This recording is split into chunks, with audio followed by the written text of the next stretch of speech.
일단 오늘 얘기를 하기로 한 거는 단원으로 치면 지수 로그죠. 지수 로그, 지수 로그 얘기를 하기로 했고, 그래서 뭐 단골 문제인 1번의 단골 문제인 계산 문제, 기초 계산 문제로 지수 로그 관련된 내용이 이번에 나왔었죠. 뭐 1번은 사실 예전에 한번 푸셨지만 다시 한번 보면은 뭐 다시 풀어보시는 것도 좋고, 아니면은 뭐 바로 얘기를 하고 싶은 게 있으면 바로 얘기를 해도 좋을 것 같은데요. 뭐 아니면 일단은 한번 다시 풀어보고 네 그런 다음에 뭐 얘기를 조금 더 풀면서 해보고, 뭐 궁금한 걸 이제 얘기를 해보고. 그래서 한번 1번을 풀어볼게요.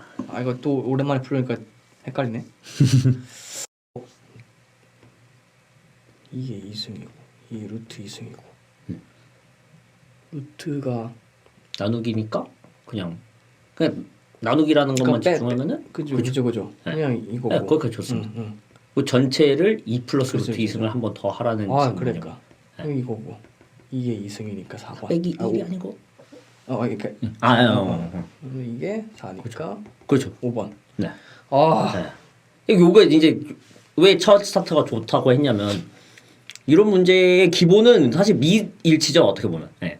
그러니까 지수가 A의 n승 꼴이면은 A를 밑이라고 하고 n을 지수라고 하는 건데, 문제에서 만약에 그 밑이 다르게 나와놓고 지수 로그 계산을 묻는다. 그럼 지수든 로그든 무조건 밑 일치를 일단 시키는 게 거의 대부분 효율적으로 세팅을 하죠, 수능 문제에서. 네. 그래서 2의 제곱으로 바꾸는 건 아주 좋은 초이스고, 그래서 이제 2의 제곱과 2의 루트 2승을 나누라 그랬으니까 기본적인 지수 법칙에 의해서 그 두 개를 빼는 거고, 그 다음에 그거를 전체를 2 플러스 루트 2승을 하라고 하니까 그 두 개의 지수를 곱하면 되는 거고, 그렇죠. 플러스 마이너스 거르면 우리가 고1 정도 과정을 좀 성실히 했다면 누구나 얼른 저게 4 빼기 2로 된다는 걸 2의 제곱 빼기 루트 2의 제곱해서 그렇죠. 그래서 이렇게 이제 답으로 딱 도달할 수 있게 되죠. 근데 이게 약간 이게 공식처럼 뭔가 몸에 배어서 지수를 그러니까 지수의 그 밑을 맞춘다. 이 관점에서 이제 접근을 하고 시작을 하면은 좋은데, 그게 아니라 뭐 그렇게 맞출 수도 있는데, 그냥 방금 저처럼 문제를 딱 풀다 갑자기 막히는 순간 당황을. 실제로 2점짜리 의외로 틀리는 상위권 학생들 꽤 많아요. 2점짜리 틀려서 98점 맞는 학생들 그래서 생기는 거예요. 아니 순간 당황을 하다 보니까 이게 너무 저번에 풀었을 때는 너무 쉽게 풀렸던 건데, 그렇죠. 지금 여유 있는 상황에서 갑자기 다시 푸니까 약간 순간적으로 멘붕이 왔거든요. 그렇죠. 그게 참 신기하죠. 이럴 때 잘 알던 내용도 막상 맞추려고 목적을 갖는 순간. 그러니까 이럴 때는 어떤 팁을 좀 가져야 할까요? 그냥 사실은 멘탈 관리, 그냥 그렇죠. 평소에 연습을 많이 하는 수밖에 없죠. 그런 거는 그런 상황에 대해서는 평소에 연습을 많이 하는 수밖에 없죠. 이게 일단은 한번 다음 문제를 풀어보고, 만약에 풀다 또 연관돼서 질문이 있으면 앞으로 넘어가도록 할게요. 그러고 봅시다. 일단은 지금은 얼마나 수학을 잘했던 사람도 나이를 먹으면 얼마나 까먹을 수 있는지, 까먹고 못하는지, 느려지는지 약간 이런. 자, 그치. 이거는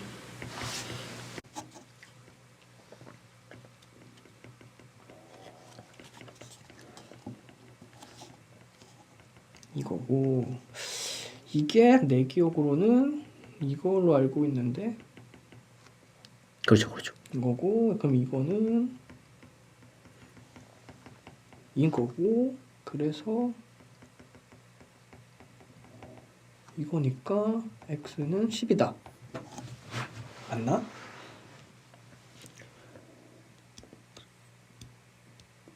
옮겼고 로그인 이거고, 그래서 했고,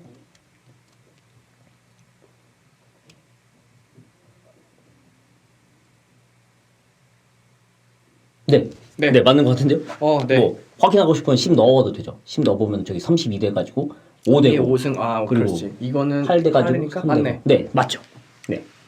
이것도 사실 이거는 뭐 근데 먼저 맞죠? 얘기하는 게 좋을 것 같아요. 그러니까 그냥 이 문제는 딱 봤을 때 그냥 머릿속에 떠오르는 거는 제일 중요한 거는 요거를 넘겼을 때 이렇게 나눠진다라는 것과 얘가 요로 갔을 때 요 4가 된다. 요 개념만 알면 나머지는 그냥 이걸 뭐라 그러지? 1차 방정식으로 한다 그래야 되나? 1차 방정식을 네. 푼다는가? 네. 그냥 그 개념이니까 사실은 이 문제는 결국에는 로그의 어떤 관계, 로그에 대한 관계, 그죠. 그다음에 1차 방정식, 네.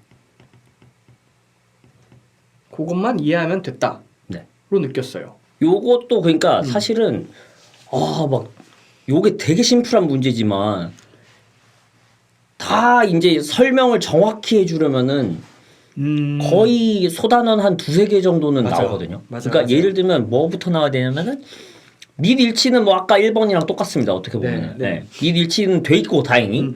그래서 이 방법으로 가자면 다른 방법도 있긴 하지만 어쨌든 이 방법으로 만약에 갔다고 한다면은 이제 요게 된 거죠. 로그의 기본 성질 중 하나가 더하거나 뺄 때는 그 안에 있는 값을 곱하거나 나누면 된다. 이거를 잘 이용하신 거잖아요. 네, 그렇죠. 근데 이제 이게 왜 곱하거나 나눠도 되냐를 가려면 사실은 로그라는 게 로그 A, B라고 한다는 게 A를 미수로 했을 때 B로 만들어주려면 몇 승을 해야 되냐를 찾아주는 게 로그 A, B잖아요. 그렇죠. 그렇죠. 네, 그걸 생각하면은 더하고 빼는 게 곱하는 거와 왜 연결되는지를 딱 지수 법칙과 연결하면은 딱 일맥상통하죠.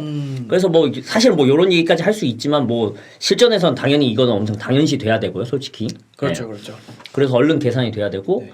그 다음에 이제 마지막에 결국에 x 빼기 2분의 3x 플러스 2가 4라고 결론 지을 수 있는 거는 사실은 원리적으로 이론적으로는 로그 함수는 1대1 함수라는 걸 이용하는 거죠.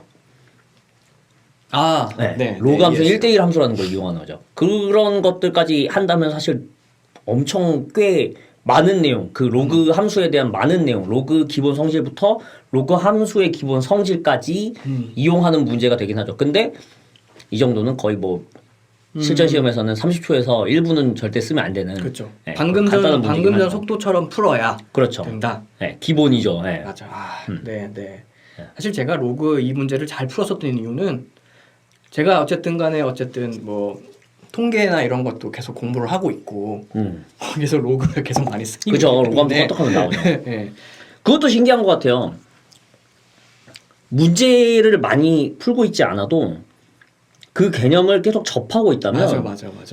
예전에 공부했던 게 마치 스위치를 켠 것처럼 또 연쇄적으로 기억이 난단 말이에요. 이게 참 신기해요. 네. 맞아요. 개인적으로 우리 채널 잘 되면은 뇌과학자가 한번 왔으면 좋겠네. 그래서 네. 그렇지. 이런 거 어떻게 설명하는지 그렇지. 뭐 봤는데 옛날에 생물학 하시는 분이 저한테 그런 얘기했어요. 그 요즘엔 그 정도는 아닐 것 같은데 생물학을 만약에 석박사를 하고 싶다. 그러면은 수학은 지수로고만 알면 된다. 지수로고만 알면 된다. 그만큼 로그랑 지수는 사실 아직 실용적인 면에서 엄청 많이 쓰이고 있죠. 안 쓰인 데가 없다고 해야 되는 것 같아요. 네. 진짜 솔직히 그냥 뭐 공부 말고 실용에서만 보면 지수는 진짜 알면 좋은 것 같고. 그쵸. 무슨 말을 하는지는 알아야 되죠. 네. 근데 로그라는 개념은 사실 그 삶에서는 그렇게 익숙하게 사용이 안 되는 것 같기도. 그쵸. 그리고 로그 노이로제 있는 사람들 많죠. 그리고 요거 한번 제 방법이었던 걸 소개해 주자면 한번 지워주시고 쭉 지워준 다음에 저는 이제 밑일치를 습관화하는 게 좋다는 걸 보여주려고 한 방법인데 밑일치. 네. 그래서 2를 2 플러스에 있는 2 있잖아요. 숫자 2. 네. 그걸 로그 2의 4로 바꿔서 해본다고 생각해 보실래요? 즉 저 식을 그대로 쓰는데 이 우변의 2 플러스의 2만 로그 2의 4로 바꿔서 한번 해보실래요? 네.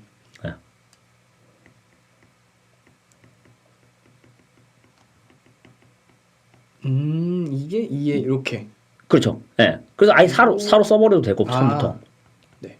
숫자 4로. 그렇구나. 이제 이렇게 그러면 되면 우변을 계산을 해가지고 그렇죠. 로그 2에 4 곱하기 이렇게 그렇죠. 되는 거고 이게 훨씬 더 심플하네. 그래가지고 이제 1대1 함수인 거를 이용하면은 3x 그러면 이제 3x 플러스 2가 그쵸 4x 빼기 8이 돼야 되는. 이게 더 간단할 수도 있겠구나. 근데 뭐 모르겠어요. 솔직히 이건 뭐 한 끗 차이라서 그리고 진짜 아주 한끗 차이긴 기초적인 한데, 문제이긴 해서 사실은 한 줄 차이. 네. 네. 네. 이렇게 풀면 안 된다고 하는 건 좀 오버하고. 그렇죠, 그렇죠. 근데 이렇게 풀 줄도 알면은 좋다. 네. 그러면은 여기에서는 이 개념에서는 지수 로그 그냥 일반적인 계산을 해야 될 어, 때는 항상 일치를 시켜야 되나를 체크해 본다. 네. 라는 습관을 그리고 가졌으면 좋겠다는 점과 이제 여기서 개념적으로 로그는 1대1 함수다. 그렇죠. 지수 함수도 마찬가지지만 어쨌든 로그 함수 1대1 함수다. 네. 사실 이 개념이 여기에서는 별로 그렇게 많이 사용이 안 될 수도 있지만 사실은 다른 문제에서 엄청나게 많이 잘 활용이 될 수 있는 그렇죠. 개념이거든요. 네. 맞아. 그래프를 그릴 때 일단 알아야 되죠. 네. 그 상황 자체를. 맞아, 네. 맞아. 맞네. 근데 어쨌든 되게 오랜만에 좀 제대로 수능 문제를 풀어보니까 수능생들 대단하지 않나요? 우리도 시험 봤죠. 그죠. 일단은 그러니까 수능을 푼 학생들도 대단하고 대단하다는 게 단순히 수학을 풀었다 이게 아니라 이게 시험 세팅에서 그 압박감. 이제 우리야 뭐 한 30대 이제 중반이니까 솔직히 뭐 이런저런 여러 뭐 상황도 겪어봤고 이제 이러면서 조금 뭔가 마음적으로 유연해지는 것들이 있는데 그죠.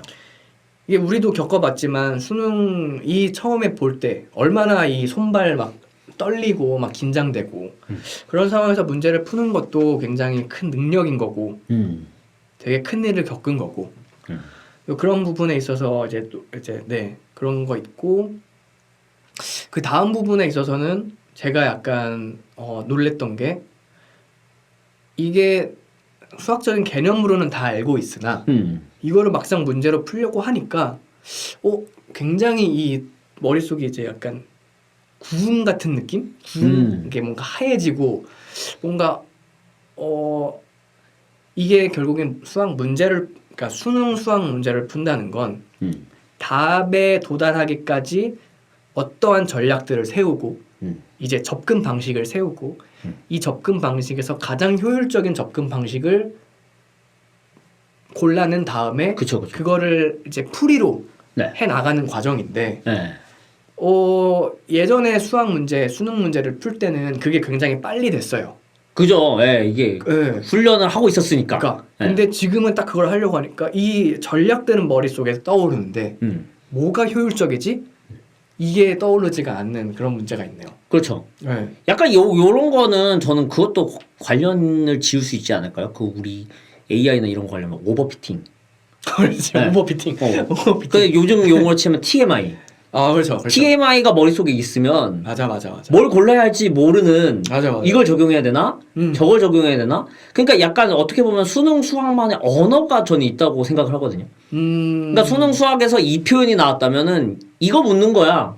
그렇지. 이게 딱딱딱 매칭이 그렇지. 돼야 되는데 근데 이게 그런 건지 아니면은 사실은 어쨌든 간에 이론적으로도 이 얘기는 이렇게 세팅하는 게 맞아서 그렇게 하는 건지 사실 한 번쯤 분석을 해보고 싶긴 해요. 네. 그래, 그것도 필요하긴 한 것 같아요. 사실 네. 그게 있거든요. 약간은 수학 문제임에도 조금 묻고 싶은 거를 어려운 문제일수록 뭔가 숨기는 듯한 예를 들면 그러니까 약간 이게 의심스러운 거예요. 문해력이라는 표현을 빌리자면 수학 문제에 대한 문해력과 수능 수학 문제에 대한 문해력 이 과연 어느 정도 일치하는가 저는 되게 궁금해요. 네, 그렇죠. 솔직히 말하자면. 네. 그 정리된 결과만 보여주는 건 좋은지 모르겠어요. 정확히 얘기하면. 그러니까 네. 수학의 언어로서는 그 표현이 맞을 수 있겠으나 그렇죠. 교육의 언어로서는 그게 오히려 혼란을 줄 수도 있다. 그러니까 저는 그렇게 표현해요. 요런 책이 있고 그런 책들이 대부분인 게 솔직히 사실이에요. 뭐 원서든 뭐 우리나라 책이든 맞아요. 솔직히 말해서 그런 책인 게 대부분 사실인데 가끔 열심히 뒤져보면은 되게 독자 기준으로 쓰신 분들이 있어요. 맞아. 네. 독자의 사고 흐름을 끌고 오려고 되게 노력하시는 분들이 있어요. 간혹 보면. 저는 이런 책을 더 좋아합니다. 솔직히 말하자면. 맞아. 왜냐면은 그렇지 않고 이미 깔끔하게 정리된 책을 보고 이해하려고 하면은 오래 걸리는 건 당연하고 무슨 말인지 모르는 건 당연하거든요. 그렇죠. 그러니까 결국에 이 말을 해도 알아들어야 돼라는 목적이 있을진 모르겠지만 어쨌든 독자를 생각한다면은 오히려 독자의 사고의 흐름을 좀 끌어들여 줘야 하지 않나. 유도해 줘야 되지 않나. 맞아. 저는 그렇게 생각하거든요. 아, 그러면 뭔가 우리가 조금 기회가 될 때 독자 친화적인 문구를 약간 해석해주는 책이나 이런 거 아니면 뭐 이런 유튜브를 찍어도 네. 괜찮을 것 같고. 그것도 좋죠. 네, 그래서 뭐 예를 들어 방금 21번 문제다라고 하면은 실수 t에 대하여 x에 대한 방정식 fx는 t에 서로 다른 실근의 개수를 gt라고 할 때 이 문장을 과연 아 나는 이거를 사실 이 문제를 풀기 전에 이거를 한 3번 읽었어. 이거 솔직히 말하자면은 시험을 본 사람은 어쩔 수 없이 덤벼들고 풀지만 그런 약간 솔직히 말하면 절실한 상황 아니면은 풀기 싫은데 생각 들죠. 솔직히 이 문장 보면. 예. 그러니까 그 뒤에 뭐 뒤에 얘기는 대충 알겠어. 그렇죠. 근데 그 앞에 그 처음에 요게 순간적으로 헷갈려서 이게 뭔 말이지? 약간 이랬어. 맞아요. 그런 부분들도 저희가 조금 체크를 해서 네. 어떻게 이해를 하면 되는지 네. 네, 다음 그런 영상으로 것들을- 한번 네, 이어가 봅시다. 그렇게 해도 될 것 같아요. 네. 네. 그럼 뭐 오늘은 여기까지 하는 걸로. 네, 오늘은 여기까지 하는 걸로. 수고하셨습니다. 네. 오랜만에 수업 문제 주세요. 아유, 아니면 앞으로도 계속 듣던데.